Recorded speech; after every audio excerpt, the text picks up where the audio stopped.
আপনারাই তো ভালো ছিলেন, আমরা পড়ছি বাট্টে। পোলা পাইনের ডিউটি, কুঞ্চি পাই আছে বিউটি। পটের বেলা পাবজি খেলা, টুস্কির লগে চ্যাটে। পড়ালেখা ঠন ঠন পার্কে যায় ডেটে। পড়তে যায় না মরতে যায় নায়ক নায়িকার পাঠ। চিপাই চাপাই রেস্টুরেন্ট আর ভিআইপি ফেলাট। এই শহরে খেলাধুলার নাইকা কোনো মাঠ।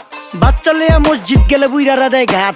যা খাইতাম খাঁটি জিনিস, কেউ যাইতো না ভেজালে। আগের মানুষ সরল ছিল, থাকতো না কেউ ক্যাচালে। নাস্তা খেলে চলেন নানা লইয়া জায়গা হোটেলে। কি করতাছে নাতি বউ, ওঠে নাইকা সকালে। ঘুম থেকে উঠতে উঠতে সর্বনিম্ন 12টা। হোটেলে যাইয়া গামু সবজি দিয়া পরোটা। কারে কেমনে টুপি দিয়া নিজের বেলা বড়টা। কি করতাছে সালমায়, আপনি গো সালমায়। সুখ পেয়া ভুলা গেছে আল্লাহর নাম তাই ঘুমায়। ব্যালেন্ডারে মশলা বাটবো তাও দেহি ঝুমায়। সুখে থাকতে ভূতে কিলায় পেট নিয়ে এসে চুমায়। নেচা নেচা টিকটক করে হিন্দি গান শোনায়। আমগো সকল মাখালারা সাত সকালে উঠতো। হাঁস মুরগি গরু ছাগল কত কিছু পালতো। ঘর দুয়ার পরিষ্কার কইরা ধান নিরে রাখতো। পুকুর গাড়ে গোসল করতো, কল চেপা পানি লইতো। পাড়া পুতা